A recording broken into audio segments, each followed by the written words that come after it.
Hello and welcome back to my channel. We are continuing on with a sequined Santa stocking and with this button. So I'm just showing you how to do the button. It is dark red, and that piece is just appliqued, and then the green piece we've got some French knots. Right now I'm doing kind of like this stem stitch in the middle, and then the little dots are French knots. So I'll show you how to do those. And this button goes on the bottom for his jacket on the bottom. So I'm just, I had to speed some of these parts up because the video is getting a little too long for my taste. So that's why it looks a little speeded up. So we're going to add these French knots next. 4 strands of black for the French knot. And we're adding those at the ends of the green.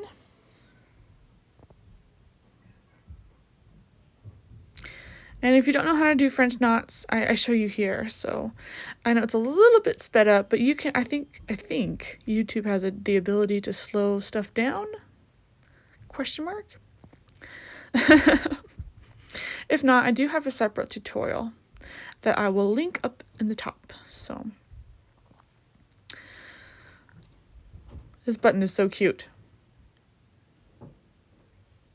I like doing French knots that are thicker. I think honestly they're easier to do. I've done French knots that are 1 strand before, and I think it's a little small. And so usually if it calls for 1 strand, I just double it because it's just a lot easier to maneuver, and it's a lot easier to place a little bit of a bigger French knot. Okay, so now that we're done with those, I'm going to add the green sequins with the clear beads all the way around. Okay, here are all the beads.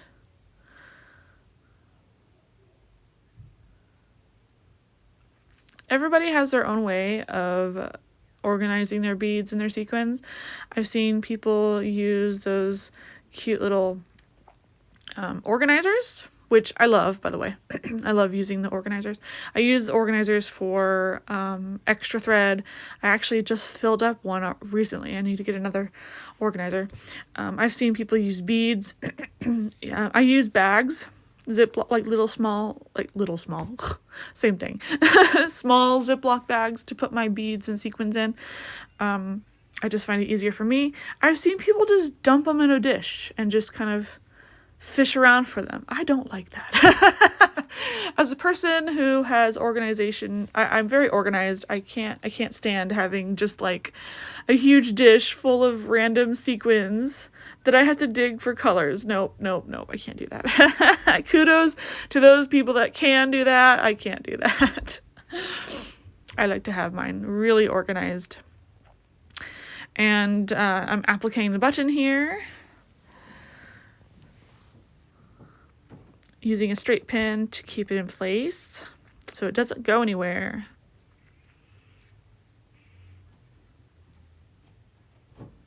And then once I get to the point where I don't need it, I just take it out. Easy as that. And because the stuffing is like really thin here, you can go through the stuffing here. But I decided, yeah.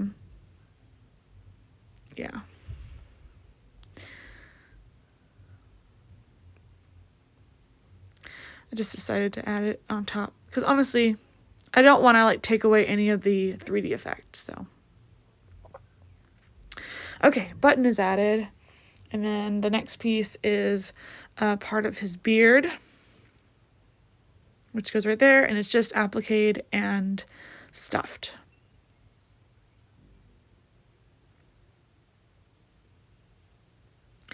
Excuse me. So these pieces are a little bit trickier to stuff. I like to I pin them, and then I applique one side.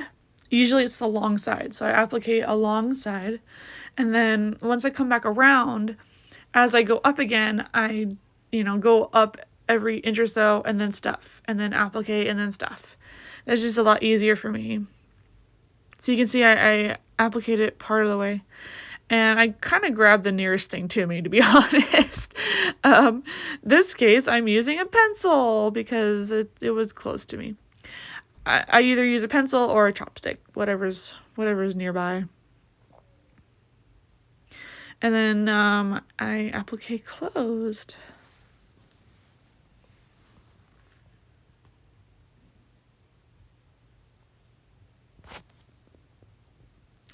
And I used my needle to kind of manipulate the stuffing because sometimes it likes to poke out.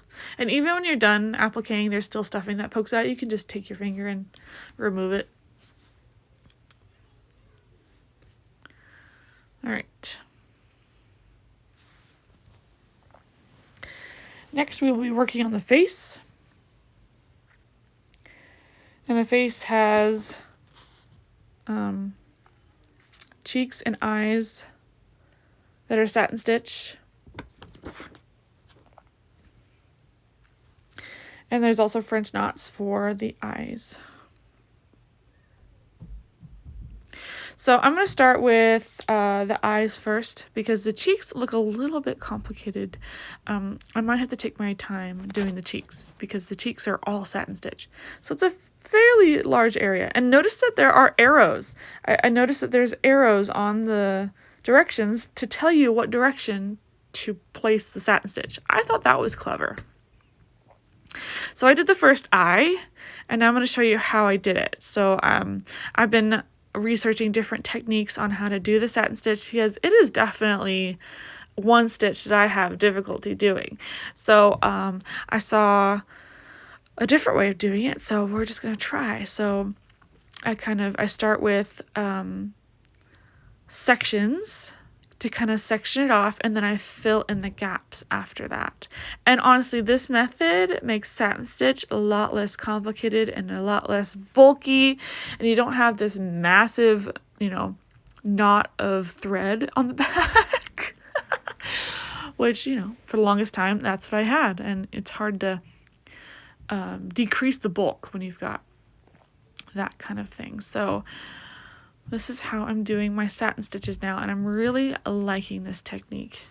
If anybody else has used this type of technique, please leave a comment down below and tell me how you like it. So far, it is fabulous, and it cuts a lot of time out too. Look how quick that was. That was so fast. Plus I'm also using 3 strands of satin stitch. I think that also contributes to it having a thicker amount to work with. I think the sweet spot is 2 to 3 strands. That's just my thing. So we're using 3 strands of pink for the cheeks. And now the face is done. Lightly stuffed. We're going to work on the beard next.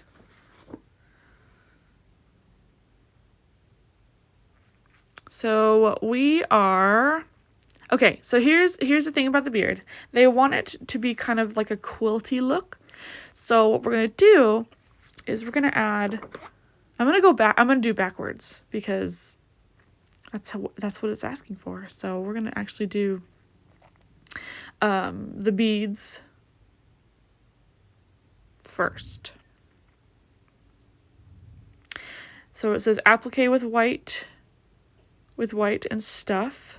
So I added the beads first, beads and sequins, stuffed it, and then I'm going to go back and use light blue stem stitch, and it's going to create this type of quilty look. And make sure you stuff equally. It's a little bit harder on bigger areas to stuff it equally. Do your best. I know for sure on the edges of mine, I felt like I could have added a little bit more stuffing, but it's okay. It turned out really well, and I feel like the quilted effect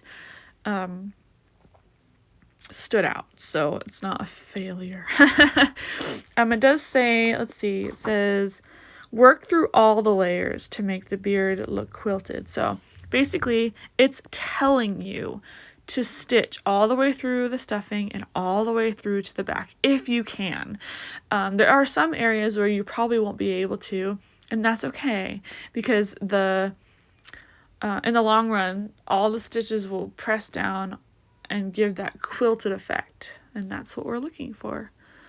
So do your best here, go slow here, and you'll understand what I mean in just a second. So I'm just showing you one little section, and I'm going to actually skip ahead and show you what it looks like.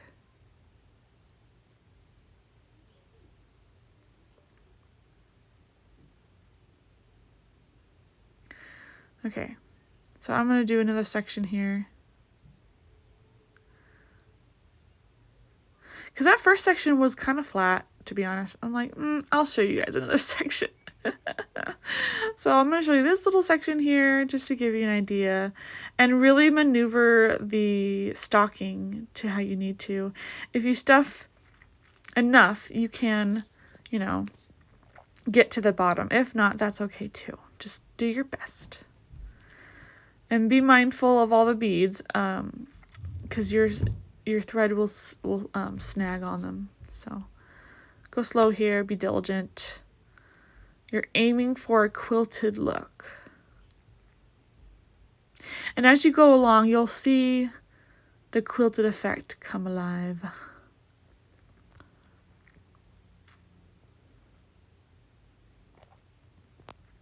Yeah, that first section was not very quilted. Oh well.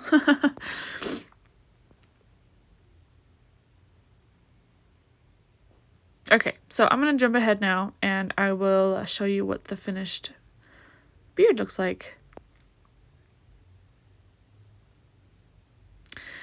Okay, so now that the beard is finished, see how it kind of puffs up in areas and it dips in others? Yeah, that's the effect that we're looking for. It's a quilted effect. Super cute. Now we're going to work on his nose. So we're going to put his, or no, not his nose, his mouth. Sorry, his mouth. We're going to put his mouth on. And then we're going to put his mustache on.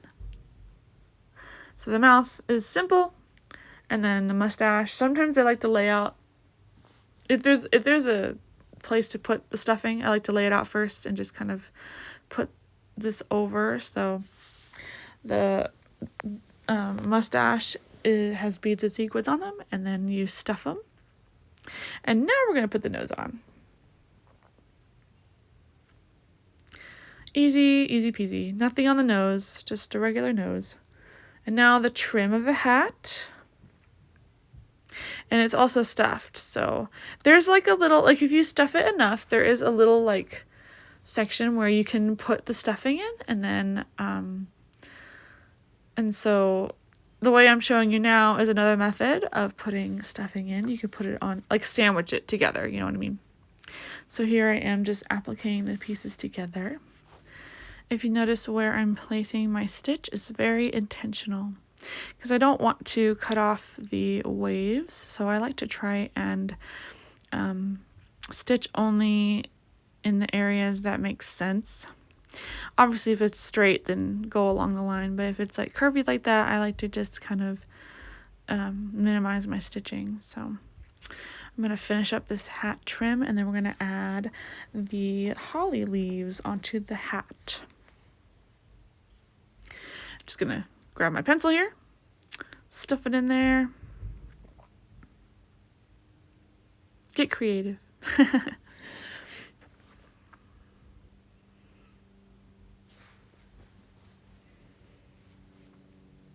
So for the holly leaves, we are not stuffing them.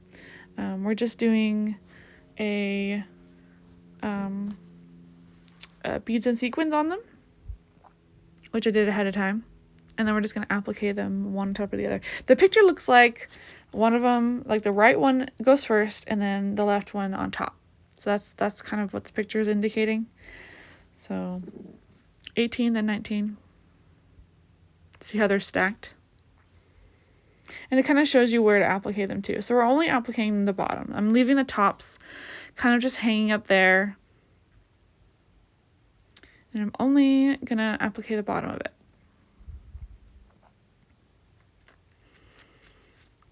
Do you see where I appliqued them? Yeah. Okay.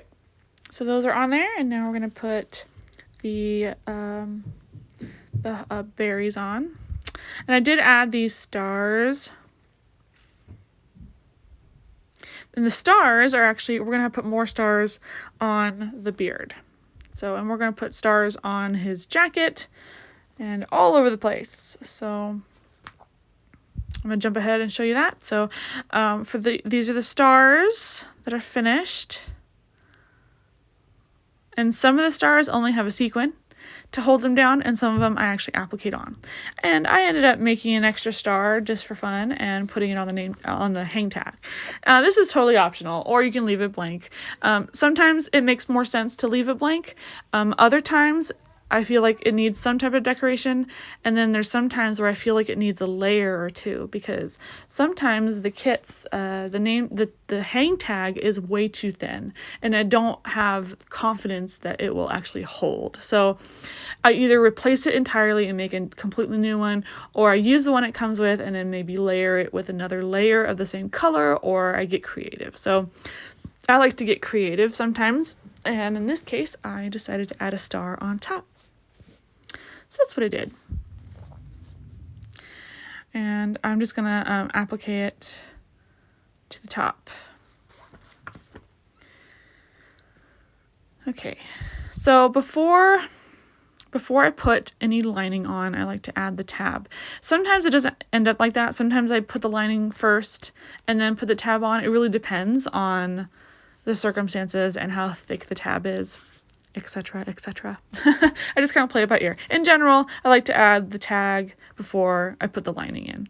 So for the lining, I use the backing as a template, and I buy separate felt at the craft store on bolts. Okay, I don't buy the craft felt that you get that's pre-cut. I go in there and I buy by the yard, and I usually like to buy the high quality 100% premium polyester felt, and the quality is great, and the purpose is to cover up all of these stitches and to protect all of your work, because it doesn't say to do this in the kit. This is what I do because I feel like it's safer to keep all of your stitches covered. So here I am just finishing the tag real fast, and then I'm going to add the lining. Okay, so I jumped ahead and I placed the lining on, and notice that the lining is way too big. That's actually, I prefer it too big. That way I can trim it to where I want to trim it. So that's what I'm going to do now. I'm going to take my scissors and trim just along the edge, just inside the edge, so that it'll be a lot easier for me to add the backing on. So this is what I'm doing. I'm trimming the ends, and then I'm going to actually go back and give myself a little bit of a seam allowance to line it and then to put the backing on. And take your time with this and try really hard to only cut the lining.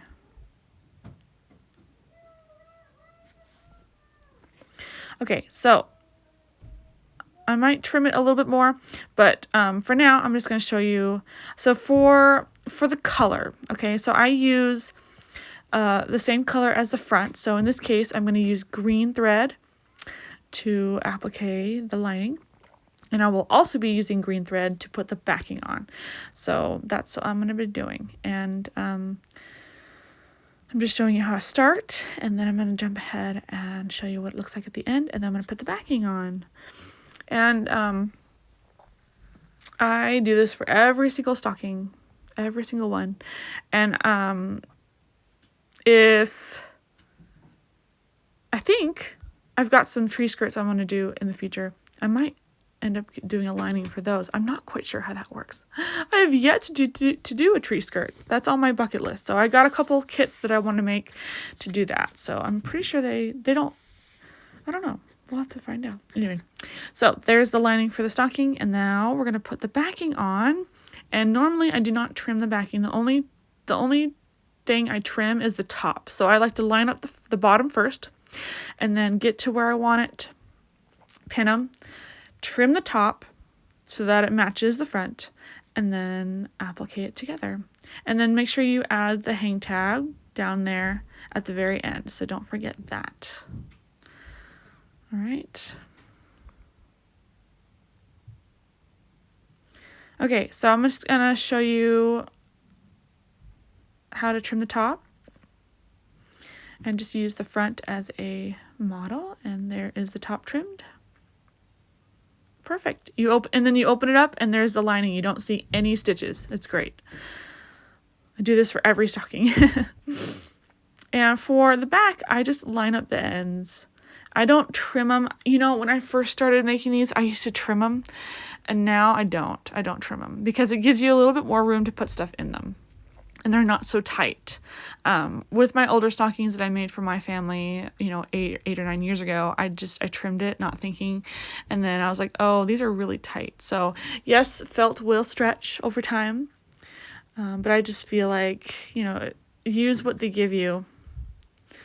So yeah, and I'm applying the green to green, okay? So I'm not even touching the lining. I am applying the green onto the green. So that's what it looks like completely finished before I add the tag. So right now I'm just showing you how to apply the tag. Turn it as so. Use a pin if you have to. Sometimes I do, sometimes I don't. In this case, I'm going to because I added the star. So if there's nothing on your tab, you probably don't need a needle. It's honestly up to you. So I'm going to use green again because green is on the outside and we want to match. And I do this for every stocking. If you liked this video, give it a thumbs up so that I know that you want to see more and that you liked it.